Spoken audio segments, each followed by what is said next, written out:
মা,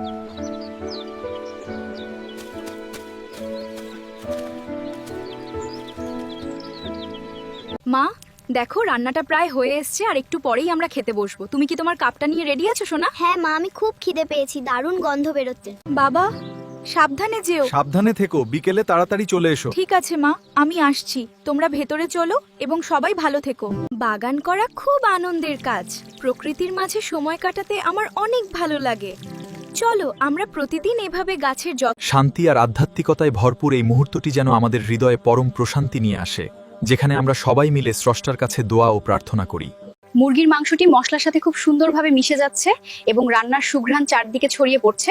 এটি এখন প্রায় খাওয়ার জন্য প্রস্তুত হয়ে এসেছে।